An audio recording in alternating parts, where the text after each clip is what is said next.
Good morning मेरे सभी प्यारे भाई, सभी को मेरा प्यार भरा नमस्कार। कैसे हैं आप सभी? उम्मीद करता हूं आप अच्छे होंगे और अपनी पढ़ाई बहुत अच्छे से कर रहे होंगे। तो आज की जो क्लास है उसमें हम बात करेंगे कि इंग्लिश के बारे में, इंग्लिश की तैयारी कैसे करें। जैसे आप देख सकते हैं कि सिलेक्टेड ही सिलेक्शन दिलाएंगे। इसमें सबसे पहला है कि how to prepare English for SSC exams. जो भी एसएससी के एग्ज़ाम्स हैं, CGL, CPO, CHSL, MTS, steno, GD, phase करके फेज का एसएससी फेज एग्ज़ाम 13 जो आने वाला है, ऐसे ही जो भी सारे हमारे एग्ज़ाम्स हैं उसके बारे में हम बात करेंगे। उसके बाद कैसे हमने 2 बार 50 आउट ऑफ 50 मार्क्स लाया, इसके बारे में बात करेंगे कि 50 में 50 एक जुनून है। सिर्फ एक पढ़ाई से 50 में 50 नहीं आएंगे।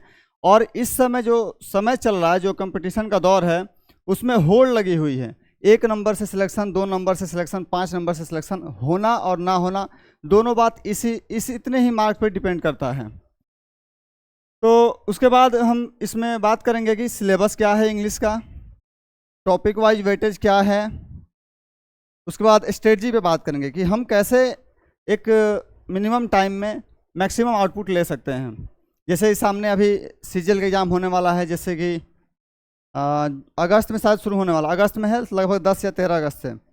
तो हम बढ़ते हैं अपनी बातों पे। और कैसे हमने हिंदी मीडियम से, देखिए इंग्लिश को पढ़ने के लिए ज़रूरी नहीं है कि आपको इंग्लिश मीडियम होना ज़रूरी है। मैंने शुद्ध हिंदी मीडियम से इतने मार्क्स लाया है और आपको भी मैं हिंदी मीडियम से ही पढ़ाऊँगा। इंग्लिश मीडियम आप दोनों ही फॉलो कर सकते हैं, लेकिन मेरा हिंदी मीडियम होते हुए भी कैसे हमने 50 में 50 मार्क्स लाया, एक बार नहीं 2 बार है। उसके बाद 50 से कम की बात करें तो 47.5 लगभग 5 एग्जाम्स में है मेरे मार्क्स। यानी मैं जब भी फेल हुआ या फिर अन्य एग्जाम्स को भी मैं दिया हूँ तो उसमें मेरे 47.5 आउट ऑफ 50 मार्क्स है। तो एक बहुत अच्छा मार्क्स है, मैं उसे समझता हूँ, जो कि 95% मार्क्स है। 47.5 आउट ऑफ 50, आप मैथ्स के स्टूडेंट परसेंटेज निकाल सकते हैं। और 50 आउट ऑफ 50 100% मार्क्स 2 बार हैं। सीजीएल 2024 और सीएचएसएल 2023 दोनों में ही मेरे मार्क्स 50 आउट ऑफ 50 हैं। मैं सीपीओ एसआई से सिलेक्टेड हूँ। और भी मैंने और भी एग्जाम्स क्वालिफाई किया है, आइए उसके बारे में आगे बात करते हैं। जैसे Delhi police head constable ministerial है, सीआरपीएफ, एएसआई, एससीएम है, सीजीएल 2022 है, और स्टेनोग्राफर 2022 जिसमें सी और डी दोनों ग्रुप में हुआ था। तो आगे बढ़ते हैं आज की क्लास के लिए, जिसमें हमें मेन इंग्लिश के सिलेबस, स्ट्रेटजी और उसके क्या सिलेबस हैं, कितना ब्रॉड है, क्या डेप्थनेस है उसकी, आइए हम उसकी बात करेंगे। तो पहली बात हम सिलेबस की बात करें। देखिए एकदम बिल्कुल ही आसान भाषा में आपको समझाना है, आसान भाषा में डिलीवर करना है। कोई भी चीज़ें आपको ऐसा नहीं है कि बहुत उसका भौकाल बना के बताना, ऐसा कुछ नहीं है। सिलेबस हमारा क्या है? सिलेबस हमारा उतना ही है जो हमारे एग्जाम्स में पूछे जाते हैं। देखिए इंग्लिश तो हमारा एक लैंग्वेज है नहीं, सबसे पहली बात। तो हमें इंग्लिश को उतना ही पढ़ना है जितना हमारा काम है, ना ही हमें कहीं किसी और काम के लिए जाना है। जैसे कि मतलब मुझे एग्ज़ाम पास करना है, एग्ज़ाम इंग्लिश उसके लिए पढ़ना है और अच्छे से पढ़ना है ताकि 50 में 50 मार्क्स आए। क्योंकि इस समय 1 नंबर 2 नंबर का ही दौर चल रहा है। सिलेक्शन होना ना होना इसी बात पे डिपेंड करता है कि आपके कहीं से मार्क्स कट जा रहे हैं जहां बच्चों का 100% मार्क्स आ सकते हैं। तो इंग्लिश ऐसा सब्जेक्ट है जिसमें हम स्कोर कर सकते हैं। यदि आपका नहीं आ रहा है स्कोर तो भी कोई दिक्कत नहीं है, आप अब से फॉलो कीजिए, आप अब से चीज़ों को समझिए। बिल्कुल 100% श्योरिटी है कि आपका मार्क्स इंक्रीज होगा। तो चलिए बात करते हैं इस पर। सिलेबस क्या है, बहुत इसको लेंदी ना करते हुए हम समझाना चाहेंगे कि सिलेबस कुछ ज़्यादा नहीं, वही है जो हमारे 25 क्वेश्चन जो हमारे एग्जाम्स में आ रहे हैं। मतलब क्या है कि हमारे एग्जाम्स में जो पूछे जा रहे हैं वही हमारा सिलेबस है। जो 25 क्वेश्चन पूछे जा रहे हैं सिलेबस वही है ना। अब सिलेबस को 2 भाग और 3 भागों में बांटने का हम प्रयास करते हैं। सिलेबस में क्या है, जैसे 25 क्वेश्चन में, इन 25 क्वेश्चन में क्या क्या आता है, फोकस ये करना है। ये इंग्लिश का सिलेबस नहीं बल्कि ये हमारे एग्जाम का सिलेबस है। इंग्लिश इतना छोटा है ही नहीं जो हम बांट सकते हैं और पढ़ सकते हैं। और इंग्लिश का सिर्फ हम वोकैब की बात करें तो ना जाने कितने हज़ार वोकैब रोज बनते हैं, रोज क्रिएट किए जाते हैं। तो इसमें हम देखते हैं, तो पहला हमारा पोर्शन क्या है, वोकैब से। सेकेंड है हमारा ग्रामर।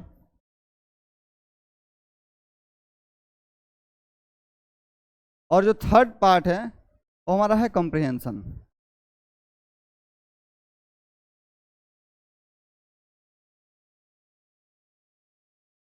तो हमें मुख्य रूप से इन्हीं 3 चीज़ों पे बात करना है, इन्हीं 3 चीज़ों में समाहित है हमारा पूरा 2500 क्वेश्चंस। तो देखते हैं पहले कौन सा कैसे है कि वोकैब से कितने क्वेश्चन आते हैं, ग्रामर से कितने क्वेश्चंस आते हैं और कॉम्प्रिहेंशन के क्या क्वेश्चन और किस तरह से आते हैं। हम इसमें शुरुआत करते हैं सिलेबस में। वोकैब के पार्ट अगर देखें तो हमारे पास पहला आता है सिनोनिम्स,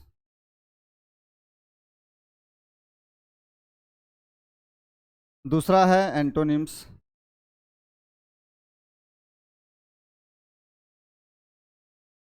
तीसरा है वन वर्ड,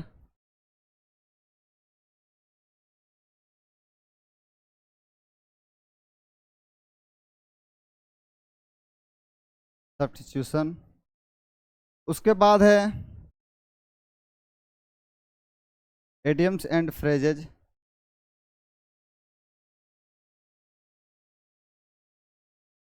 उसके बाद आता है टॉपिक है तो सारे वोकैब ही, इसमें कौन कौन से टॉपिक से क्वेश्चन आते हैं। एक है करेक्ट स्पेलिंग या फिर इनकरेक्ट स्पेलिंग, जो भी चूज करना हो।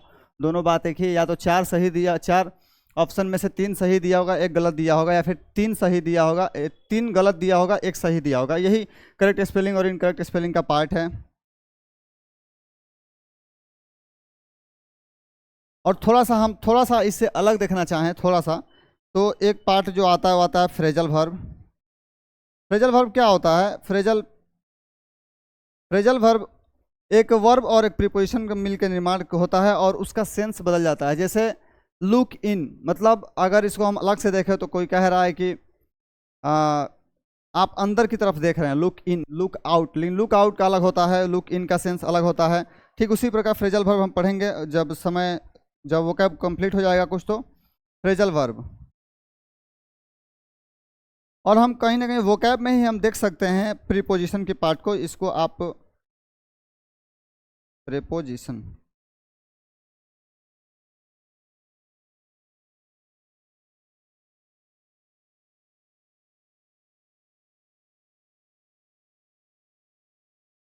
एक आता है कोलोकेशन।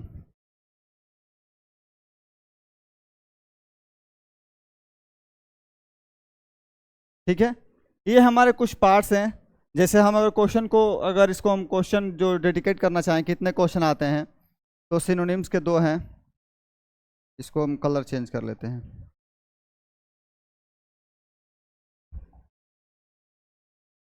सिनोनिम्स के 2 क्वेश्चंस हैं, एंटोनिम्स के भी 2 हैं, वन वर्ड सब्स्टिट्यूशन भी 2 हैं। जो दो दो तो आते ही हैं, कम से कम 3 भी कभी कभी हो जाते हैं। Correct spelling 2।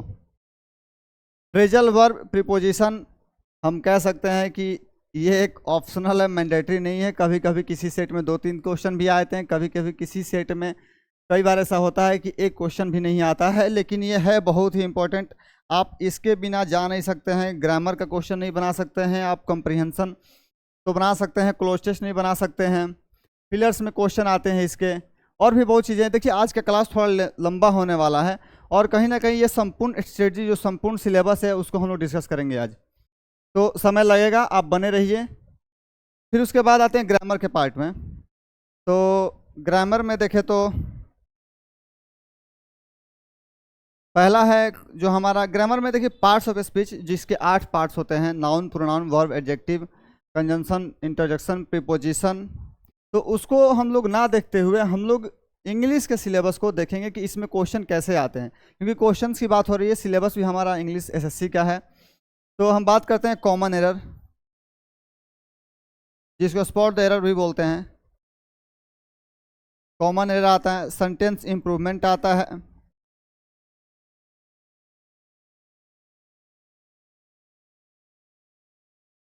Sentence improvement.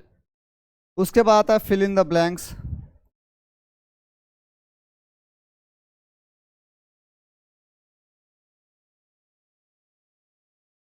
चलिए कॉमन एरर की बात करें तो कॉमन एरर के भी 2 क्वेश्चन आते हैं, सेंटेंस इंप्रूवमेंट 2 आते हैं और फिल इन द ब्लैंक्स 2 आते हैं। आगे बढ़ते हैं कॉम्प्रिहेंशन की तरफ। तो जो प्री का कॉम्प्रिहेंशन पार्ट है, प्री में आता है क्लोज टेस्ट। क्लोज टेस्ट मतलब एक आपको पैराग्राफ दिया होगा, जो भी उसका अपना अपना लेंथ होता है। हर एक एग्जाम किसी में टफ बनाता है, थोड़ा लंबा करता है, जो थोड़ा इजी रहता है थोड़ा छोटा, कभी कभी छोटा भी टफ बना देता है कि जिसका मीनिंग निकालना ही बिल्कुल मुश्किल हो जाता है। हालांकि सभी यहाँ डिस्कस किया जाएगा। क्लोज टेस्ट, उसके बाद आता है PQRS, जो कि रीअरेंजमेंट द सेंटेंस होता है, PQRS। अब ग्रामर में भी दो चीज़ों को और रख सकते हैं हम, एक है वॉइस, जो कि एक्टिव टू पैसिव या पैसिव टू एक्टिव कोई भी चेंज करना हो सकता है। उसके बाद आता है एक नरेशन। वॉइस एक क्वेश्चन, नरेशन एक क्वेश्चन। और कभी कभी क्या होता है, कोई भी एक दो का दो दे देता है, जैसे पैसिव किसी में वॉइस ही दो दे दिया, किसी सेट में नरेशन ही दो दे दिया। हम अब क्वेश्चन को काउंट करते हैं, यहाँ क्वेश्चन क्लोज टेस्ट 5 आते हैं और PQRS 2 आते हैं। यदि आप क्वेश्चन की काउंटिंग यदि आप शुरू करते हैं तो 2 2 4 6 8 10 16 5 21 और 2 23 और 2 25, 10 8 18 और 7 25 हमारा क्वेश्चन कंप्लीट हो गया।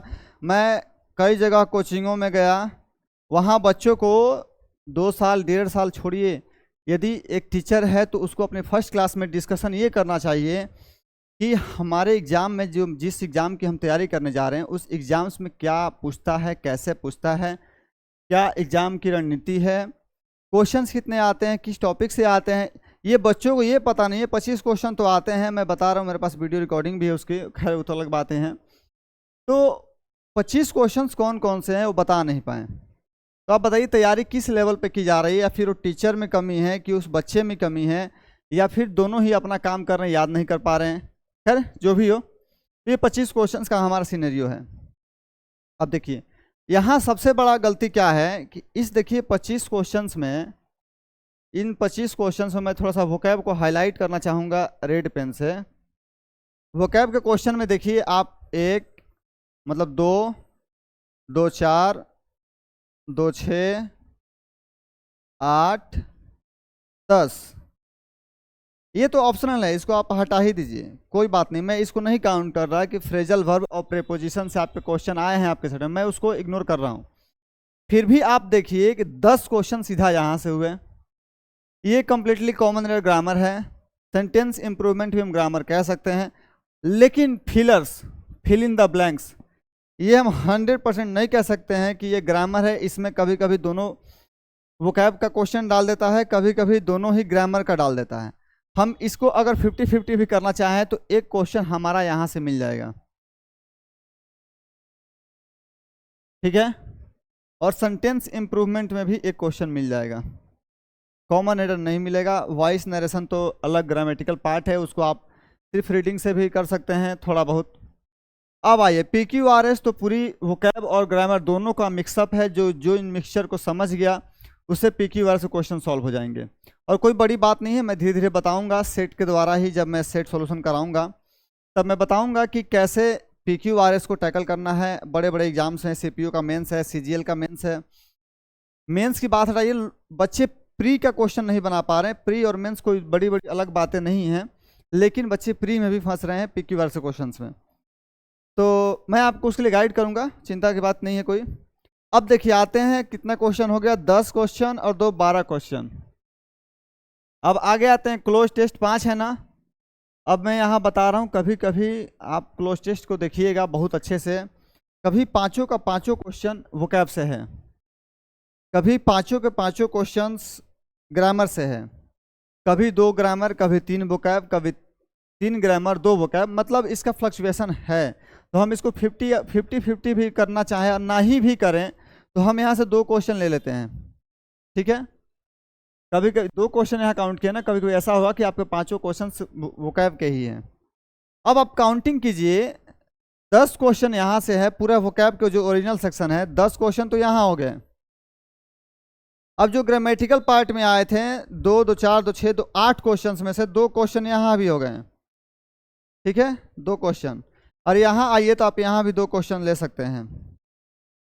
कितना हुआ, रेड पेन से जो भी मार्क क्वेश्चन किया गया है, वोकैब में 10, ग्रामर में 2 और कॉम्प्रिहेंशन में 2, 14 क्वेश्चन। अब मैं लिख के दे रहा हूं कि कम से कम एक सेट में 15 क्वेश्चन आउट ऑफ 25 है।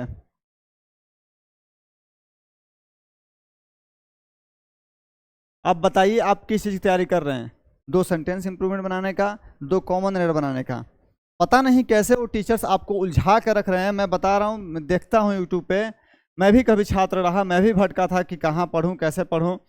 कोई राह ना मिलने के बाद फिर अपना किताब उठाया और फिर अपने सेट्स को उठाया, क्या पूछ रहा है कैसे पूछ रहा है, मैं भी अपनी जर्नी शेयर करूँ, कहीं ना इसमें मेरी जर्नी भी है। तो उस तरह करते करते मैं यहाँ तक पहुँचा। 2 बार 50 में 50 और 47.5 भाई 47.5 45 ये मार्क्स तो मतलब मेरे कंटिन्यूस आते हैं।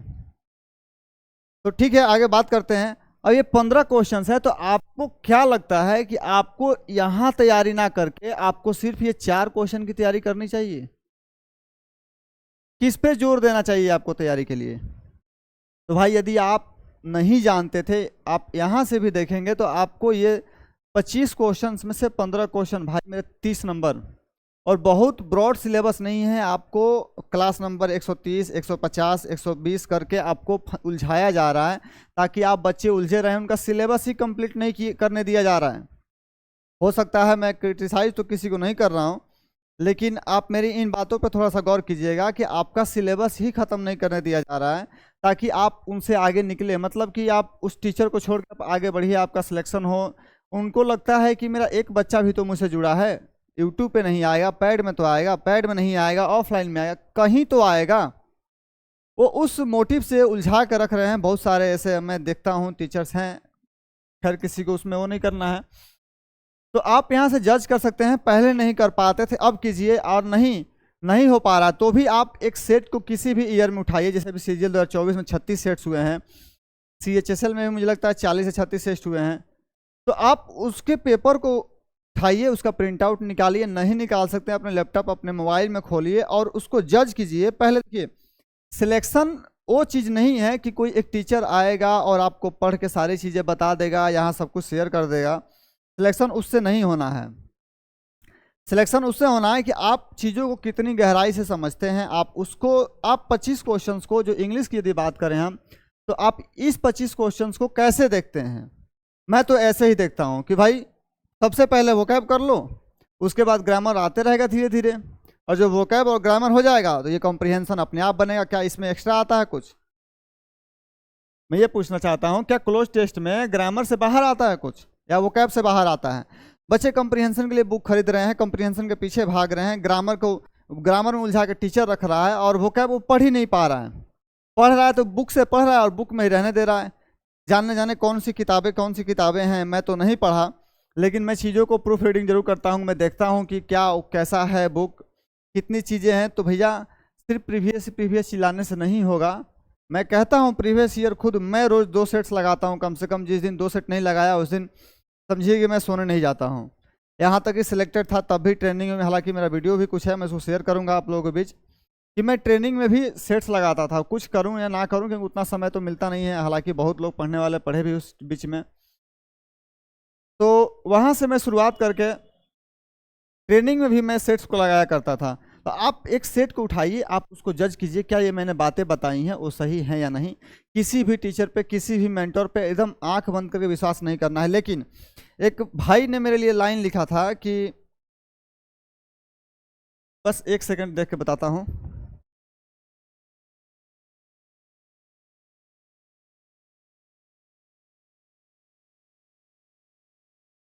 उसने लिखा था,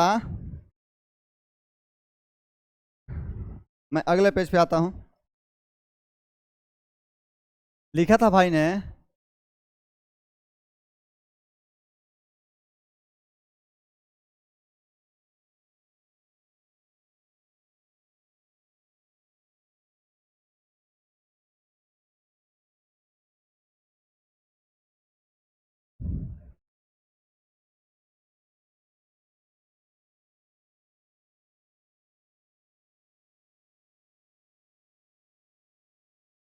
मैं भाई को बहुत धन्यवाद देना चाहता हूँ अपने चैनल से, कि जिसने मेरे लिए ऐसी बातें लिखी थी, कि कहता है select the path, follow the path and see the magic. इसका मतलब यह है कि आप पहले किसी भी एक मेंटर, किसी भी टीचर, आप अपने अनुसार जिस जो आपको सूटेबल लगते हैं, जो आपको अप्रोप्रिएट लग रहे हैं, आपके अनुसार चीज़ों को समझा रहे हैं, आप उनको सिलेक्ट कीजिए, सबसे पहली बात। उसके बाद करें फॉलो द पाथ, मतलब वो जो जो चीज़ें बता रहे हैं, जो बातें आप उससे शेयर कर रहे हैं कि ऐसा करना है, इतना होमवर्क है, होमवर्क छोड़िए, तो बच्चे नहीं रहे, वो आपकी अपनी रिस्पॉन्सिबिलिटी होनी चाहिए। जो टीचर क्लास में पढ़ा दिया, जो मेंटर क्लास में बता दिया, उसको हम कवर करके आए। तो इतनी सारी चीज़ों के बाद आप देखिएगा कि एंड सी द मैजिक, मतलब क्या है कि सिलेक्ट द पाथ, उसने पाथ तो बता, आपने पाथ तो सिलेक्ट कर लिया, फॉलो द पाथ, ये टीचर का काम है कि वो क्या बताते हैं आपसे ताकि आप फॉलो करें उसे। उसके बाद आता है सी द मैजिक, मतलब मैजिक यहाँ क्या है, सिलेक्शन है।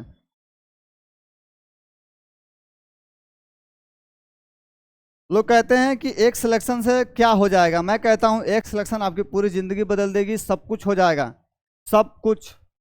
यहाँ तक कि आपकी जो सोशल रिप्यूटेशन है, आपकी जो इकोनॉमिकल फाइनेंशियल जो भी स्टेटस है, सब कुछ बदलेगा, सब कुछ ही, शुरू से लेकर अंत तक। इसके बाद आते हैं कि सिलेबस तो हो गया, तो फिर एक बार सिलेबस चलते हैं। ये सिलेबस टॉपिक वाइज भी है, ये सिलेबस चैप्टर वाइज भी कह सकते हैं। उसके बाद आइए क्या कहते हैं इसको, कि वोकैब का जो सेक्शन है, क्यों इतना उसको वास्ट बनाया जा रहा है कि किसी किसी की क्लास में 150 क्लास में भी ख़त्म नहीं हो रहा है, क्योंकि वो पढ़ाने से ज़्यादा वो बातें कर रहा है, और बातें वो भी रेलिवेंट नहीं है, किसी और चीज़ पे हैं। तो इसमें देखते हैं हम इस चीज़ को कि किस प्रकार देखते हैं। ये वोकैब का पार्ट हो गया, ये ग्रामर हो गया, और ये कंप्रीहेंशन हो गया। ठीक है, चीज़ों को मैंने अपनी तरफ से पूरा एलोबरेट करने की कोशिश की है। आपको यदि इसमें और भी कन्फ्यूजन रहता है तो आप मुझे कमेंट कर सकते हैं, मैसेज कर सकते हैं, जैसा भी आपको उचित लगता है आप वैसे समझिए। और सब इन सब चीज़ों को करने के बाद हम आते हैं अगले पेज,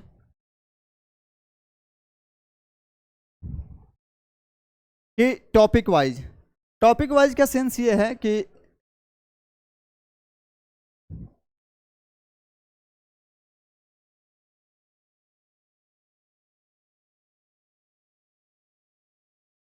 सॉरी, तो फिर इसके बाद आते हैं टॉपिक वाइज। टॉपिक में क्या है कि हमारा टॉपिक यही हुआ, noun pronoun verb adjective, chapter wise. उसके बाद टॉपिक आते हैं जो कॉमन एरर से कैसे आते हैं, तो उसको मैंने डिस्कस कर दिया। टॉपिक में वही वोकैब में क्या आता है, कौन से सेक्शंस आते हैं, कितने क्वेश्चन आते हैं, मैंने अपनी तरफ से सब सारी चीज़ों को डिस्कस करने का प्रयास किया है। यदि कोई चीज़ छूट गई हो तो आप उसको मेंशन कर सकते हैं, आप मुझे मैसेज कर सकते हैं, कमेंट कर सकते हैं।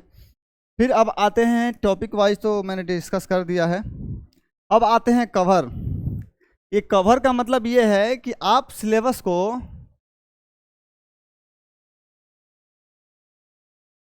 कितना टाइम डेडिकेट करना चाहते हैं। तो मैं बता रहा हूं भाई, कम से कम 6 महीने तो चाहिए ही चाहिए।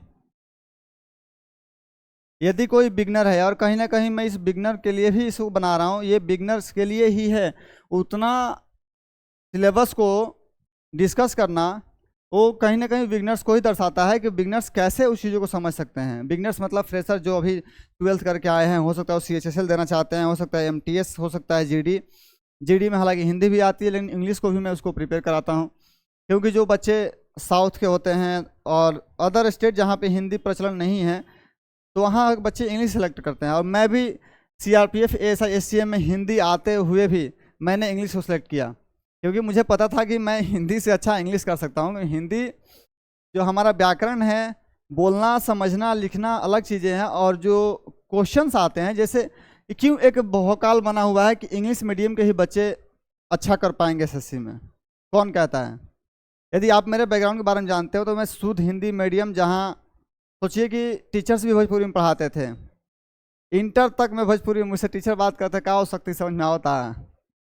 तो आप समझ सकते हैं कि इंग्लिश मीडियम का एक ऐसे ही रोला बनाया गया है कि नहीं, इंग्लिश मीडियम वाले ही बच्चे अच्छे करेंगे। मैं बताता हूँ, उनको सिर्फ इतनी समझ आती है कि हाँ ये लाइन लिखा गया है तो उसका अर्थ क्या है। बाकी एक वर्ड है, छोटा सा सिंपल सा वर्ड मैं लेना चाहता हूँ। मान लीजिए मैं एक वर्ड ले लिया, टर्स। टर्स, सक्सेंट, पिथी, अब आप बताइए कि क्या इंग्लिश मीडियम के बच्चे को, जो क्या इंग्लिश मीडियम कहने का मतलब क्या है, उसने सीबीएसई बोर्ड से पढ़ाई किया है या फिर अदर बोर्ड से भी पढ़ाई किया हो, उसकी सारी किताबें इंग्लिश में, हमारे में इतिहास होता है, उनमें हिस्ट्री होता है, हमारे में क्रांति चलती है तो उनमें रिवोल्यूशन होता है, लेकिन क्या आप बताइए कि उसमें संक्षिप्त, जो इसका मीनिंग होता है संक्षिप्त मतलब एब्रीविएट,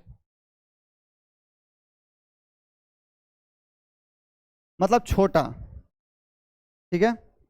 एक चीज़ बस एग्जांपल समझना चाहता हूँ कि बच्चे क्यों ऐसा समझा, क्यों ऐसे मन में बना लिए हैं कि इंग्लिश मीडियम ही इंग्लिश में पास करेंगे। मैं तो किसी इंग्लिश मीडियम से नहीं रहा, मार्क्स तो मेरे कम नहीं है, आप सीपीओ वाले शक्ति पे जाकर देख सकते हैं यूट्यूब चैनल पे कि कैसा मार्क्स है नहीं है।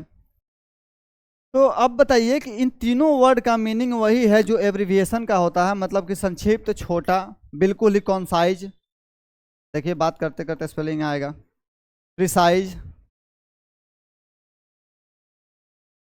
तो ये वर्ड हो सकता है, कॉन्साइज आप भी जानते हैं, सभी जानते हैं, ये कॉमन वर्ड है। प्रिसाइज भी कह सकते हैं, जो प्रेसी हमारा बनता है वो कहीं ना कहीं एक समरी को, समरी ही होता है, लीजिए समरी भी आ गया। मतलब क्या है, छोटा, आपको एक बड़ा सा पार्ट दिया जाता है कॉम्प्रिहेंशन का, उसको छोटा फिक्स करना होता है, समरी समराइज करना होता है। तो अब बताइए वो बच्चे ये जानते हैं, ये जानते हैं, आप इसको भी जानते हैं, और एब्रीविएशन तो शुरू से हम लोग पढ़ रहे हैं, जो फुल फॉर्म पढ़ते हैं, CID, criminal investigation department, CBI, ऐसे करते करते बहुत सारे हम लोग फुल फॉर्म पढ़ते हैं, वही तो है एब्रीविएशन। तो अब लेकिन ये जो चीज़ें हैं टर्स, सक्सिंट और पिथी, ये उनको भी नहीं पढ़ाया गया है, ये वो भी नहीं जानते हैं और आप भी नहीं जानते हैं। तो फिर कैसे आप कह रहे हैं कि हमारा इंग्लिश मीडियम से होना जरूरी है। देखिए ये वीडियो हो सकता है थोड़ी लंबी हो, मैं लंबा बनाने का प्रयास भी कर रहा हूँ ताकि आप कम से कम 1 घंटा रुके इस वीडियो पे और अपनी चीज़ों को समझें, हर एक छोटी बातों को, क्योंकि रोज़ मतलब अभी तो शुरुआत है हमारा, तो हम रोज़ इसी बात पे डिस्कस नहीं कर सकते हैं पढ़ाने, क्योंकि इसके बाद पढ़ाना भी है, चीज़ों को अपने डिस्कस करना है, मैं कैसे सेट को देखता हूँ, सेट्स में आए हुए क्वेश्चन को मैं कैसे सॉल्व करता हूँ, सारी चीज़ों को, आइडिया को आपकी तरफ एक्सप्लोर करना है, आप लोग एक्सप्लोर करना है कि सर कैसे बता रहे हैं, भैया कैसे बता रहे हैं। मैं कोई टीचर सर नहीं हूँ, आप मुझे भैया ही बोल सकते हैं। तो ये वर्ड ना उनको पता है ना आपको पता है, तो फिर कैसे उनको अच्छा मार्क्स हो गया। बस वो कंप्रीहेंशन में थोड़ा सा अच्छा समझ पाते हैं, जो कंप्रीहेंशन पार्ट है ना वो भी अच्छा समझ पाते हैं। और मैं बता रहा हूँ बहुत ऐसे लड़कों को जानता हूँ जो इंग्लिश मीडियम से हैं और उनके 30 मार्क्स भी नहीं आ रहे हैं भैया, जो उनकी तैयारी भी 1.5-2 साल हो गई। क्योंकि मेरा काम कुछ और है ही नहीं, मैं यहाँ आता हूँ, अपना कंटेंट प्रिपेयर करता हूँ, फिर उसके बाद बच्चों के साथ मिलता हूँ, किसी से इंस्टाग्राम पे है, कोई ऐसे ऑफलाइन में मिल गया, कोई सामने से मिल गया, कोई मुझे जानता है तो मिल गया कि भैया कैसे तैयारी करें नहीं करें। तो इन सारी चीज़ों को ऐसा ऐसा है। तो अब देखते हैं आगे। तो उसमें कोई ये चीज़ नहीं है। सबसे पहले मैं क्लियर कट बोलना चाहता हूँ कि एक हिंदी मीडियम वाला बच्चा इंग्लिश में अच्छा नहीं कर सकता है, ऐसा कुछ नहीं है, ठीक है। आते हैं आगे। अब आते हैं सिलेबस। अब सिलेबस का टाइमिंग क्या है, कम से कम आपको 6 महीने, यदि आप बिगनर हैं, फिर से कह रहा हूँ एकदम मेंशन करके बोल रहा हूँ, यदि आप बिगनर हैं तो आपको 6 महीने समय देना पड़ेगा, और 6 महीने समय देना होगा। उसके बाद आते हैं कि कुछ लोग इसको इस प्रकार बता रहे हैं कि 3 महीने में सिलेक्शन ले लें। सबसे पहली बात हम इसी पे करेंगे कि भैया कैसे गांजा फूंक के आ रहे हैं 3 महीने में सिलेक्शन कराने के लिए। इसका मतलब आपको सिलेबस की गहरी समझ है ही नहीं कि सिलेबस है कितना और कवर कैसे करना है। अब मैं आपको एक छोटा सा एग्जांपल देना चाहता हूँ। सिलेबस में जो वोकैब का पार्ट है, वोकैब में देखिए एक चीज़ और मैं बताया, जो एंटोनिम सिनोनिम्स है, एंटो और साइनो, छोटा मैं कर दे रहा हूँ, एंटो साइनो फिलर, ठीक है, ये जो 3 चीज़ें हैं, इसको मैं एंटोनिम सिनोनिम अलग करके मैं देखता नहीं, इसको मैं एज ए वर्ड देखता हूँ।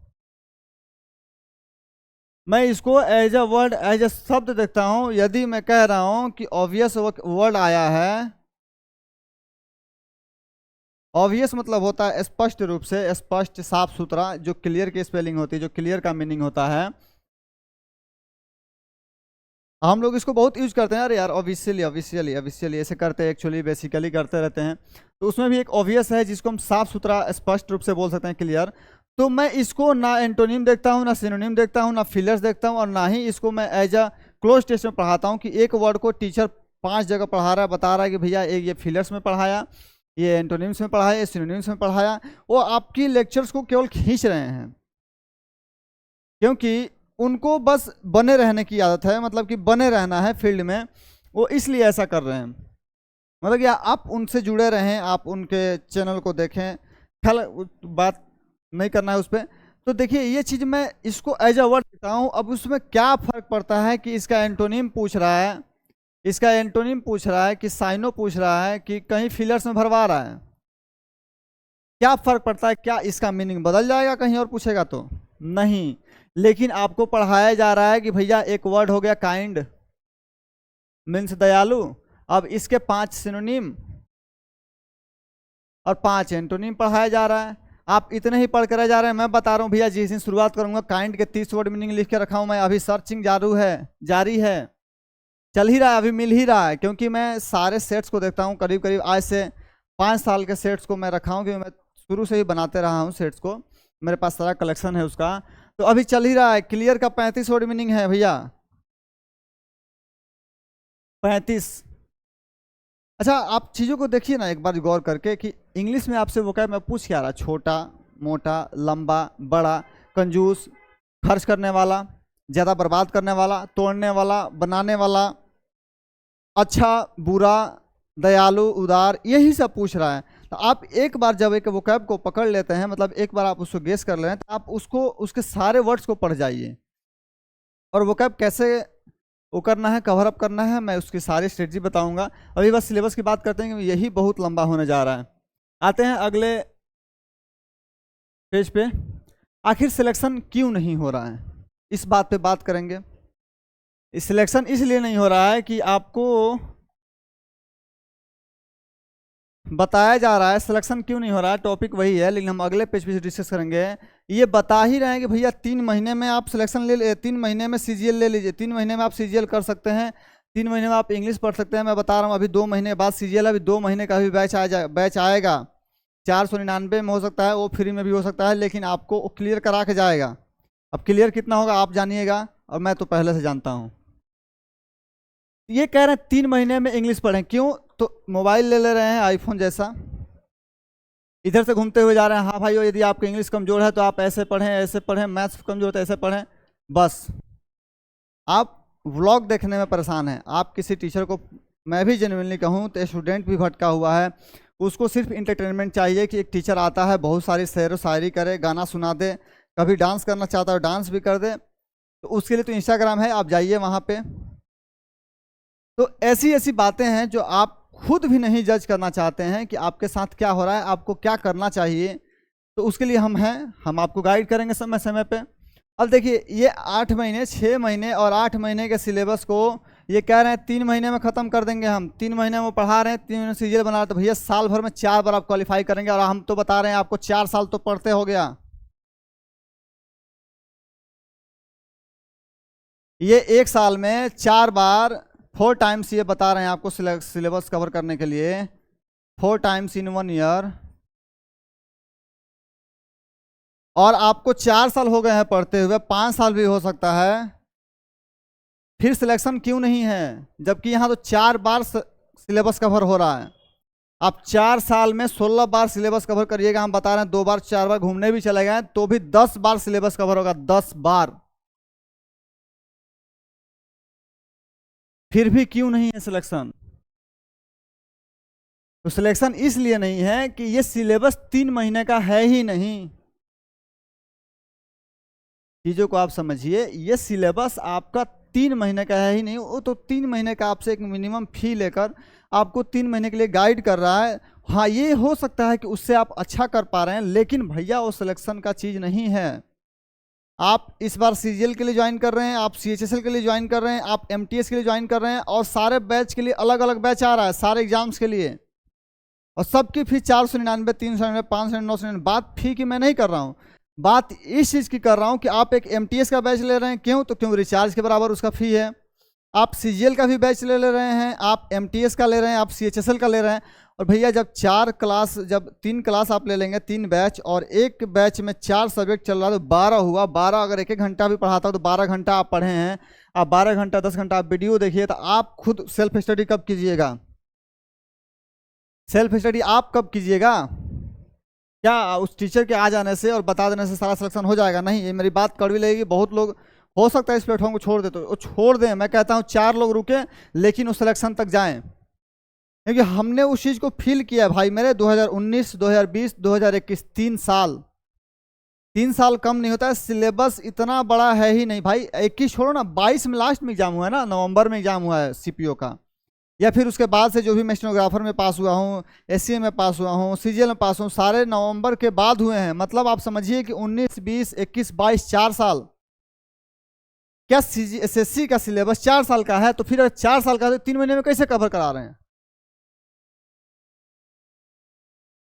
कहिएगा सर आते ही आप जहर उगल रहे हैं, तो भाई बात सही है। आप यहाँ से चीज़ों को समझिए। आप नहीं जज कर पा रहे हैं, मैं बता रहा हूँ ना आपको। आपका बड़ा भाई, आपका छोटा भाई, आप जिस रूप में देख रहे हैं, आप हमसे इन चीज़ों पर डिस्कस कीजिए। मैं कहता हूँ आप मुझसे मत पढ़िएगा, आप मेरी क्लास में मत देखिएगा, लेकिन इन चीज़ों को तो देखो मेरे भाई, इसमें क्या है नहीं है, मैं किस तरह उसको डिलीवर कर पा रहा हूँ। आप इन चीज़ों देखिए। तो आप सिलेबस 10 बार कवर करके भी नहीं जा पा रहे हैं, या फिर आप सिलेबस नहीं कवर कर रहे हैं, या फिर उस 3 महीने में कुछ होने वाले। मैं कहता हूं आप एक बार कोई भी बैच किसी भी टीचर से फुल फाउंडेशन लेंथ जो होता है, मतलब कि जो इंडिविजुअल हम कह सकते हैं, पूरा लिख दे रहा हूं।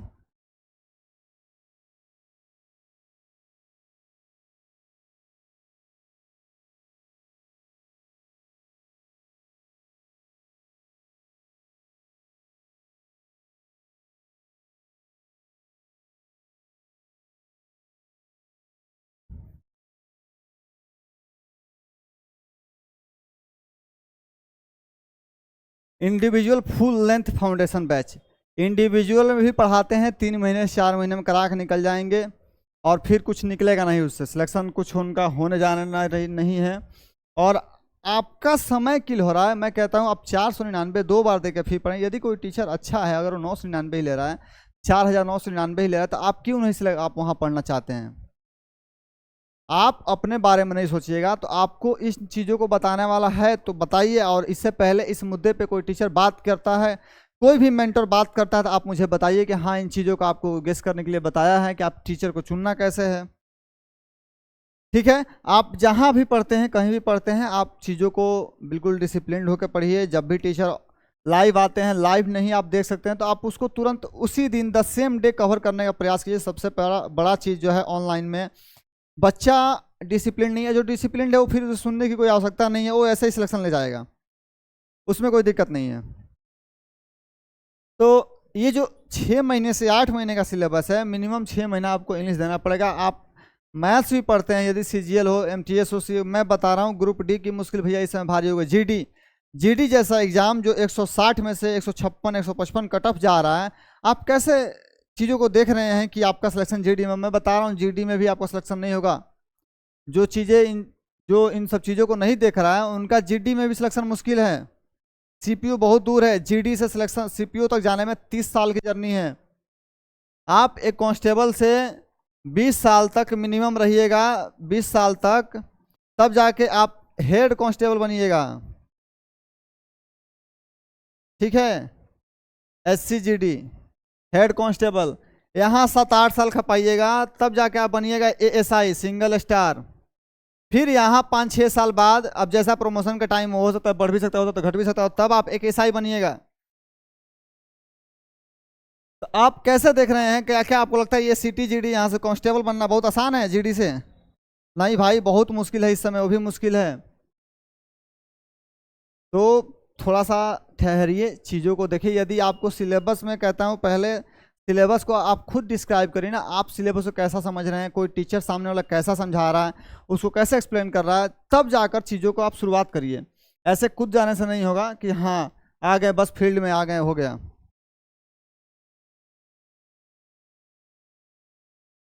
ठीक है, तो सिलेक्शन का सबसे बड़ा रीज़न यही है कि सिलेक्शन लोगों का नहीं हो पा रहा है। तो आप इन चीज़ों को देखिए, समझिए, मेरा यही कंसर्न है। बाकी आज की जो क्लास थी वो स्ट्रेटजी बेस्ड क्लास थी कि इंग्लिश को हम कैसे पढ़ें, इंग्लिश में क्या सिलेबस है। तो सिलेबस को भी मैंने डिस्कस किया। सिलेबस बहुत वास्ट ना करते हो, मैं इतना ही कहूँगा कि सिलेबस हमारा वही है जो 25 क्वेश्चन हमारा है। वही हमारा सिलेबस है, वही हमारा टॉपिक है। और टॉपिक तो बात आपको पता है कि पार्ट्स ऑफ स्पीच में 8 पार्ट्स होते हैं, नाउन प्रोनाउन वर्ब एडजेक्शन करके आगे इन्हीं को पढ़ना है। और वोकैब का भी मैं बता दिया कि वोकैब का सबसे बड़ा पोर्शन है, और टीचर वोकैब ही नहीं पढ़ा रहा है, क्योंकि भैया ये सबसे ज़्यादा टाइम कंज्यूमिंग पार्ट है। ग्रामर और कॉम्प्रिहेंशन, कॉम्प्रिहेंशन की तो बात कर ही नहीं रहा है कोई, यानी तो आप स्पेशल कर ले रहे हैं। ये अगर दोनों हो गया ना तो यही तो इसका आउटपुट है। जो ग्रामर और वोकैब कर ले गया, मैं बैठूंगा सामने बताना कि हाँ इतना करने के बाद भी नहीं हो रहा है, तो आप देखिएगा क्या ये जो सिटी में है, क्लोज टेस्ट में आया हुआ है, क्या आपने उस वर्ड को पढ़ रखा है?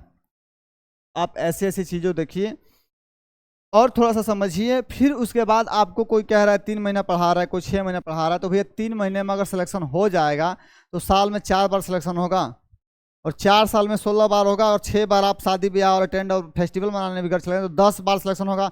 आपका एक बार सिलेक्शन नहीं हो रहा, प्री तक नहीं निकल रहा है, मेंस हटा दीजिए, प्री भी नहीं निकल रहा है, बताइए कैसे सिलेक्शन होगा? उसके बाद आते हैं, ये तो इंग्लिश मीडियम और हिंदी मीडियम का डिफरेंस बताया गया। भाई मैं बिल्कुल हिंदी मीडियम से पढ़ा हूँ, बिल्कुल शुद्ध हिंदी मीडियम। मैं अपने नोट्स जब शेयर करूँगा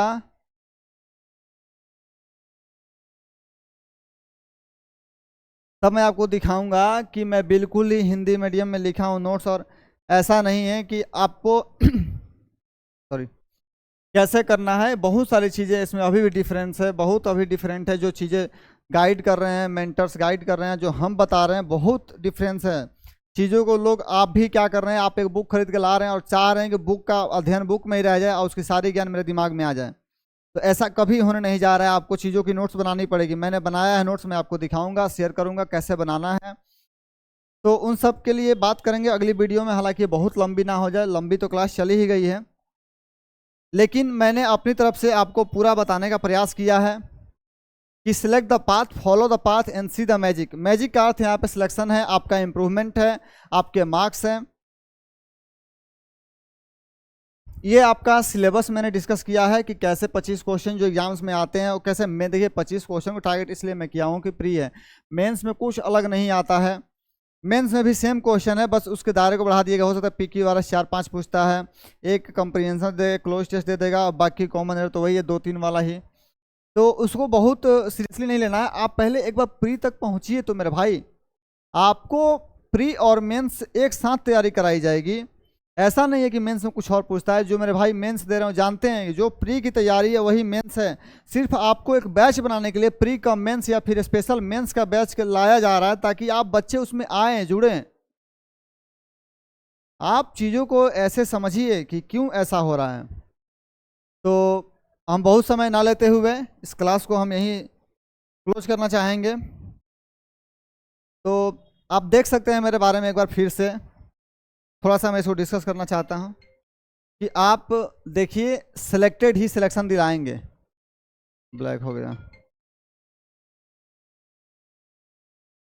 भैया, सिलेक्टेड ही सिलेक्शन दिलाएंगे, क्योंकि उनके पास तरीका है, वो आइडिया है। जो खुद नदी पार नहीं किया, वो तुम्हें क्या तैरना सिखाएंगे। तो आप इन सब चीज़ों को देखते रहें और मेरे साथ जुड़े रहें। हमसे जुड़ने के लिए इंग्लिश बाय शक्ति यादव पे आप जुड़ सकते हैं। आप अपना वहाँ कोई भी क्वेरीज हो, कोई भी आपका राय है, आप वहाँ ज़रूर शेयर कीजिए। मैं आपकी इस डेडिकेशन को बहुत मतलब क्या कहता हूँ, सीरियसली लूँगा कि आप यदि कोई सजेशन देते हैं तो मैं उसको फॉलो करूँ। तो ठीक है, आज की क्लास को हम यहीं क्लोज करते हैं और मिलते हैं अगली वीडियो में। ये इंग्लिश की स्ट्रेटजी रही, ठीक है। चलिए, सभी को मेरा धन्यवाद।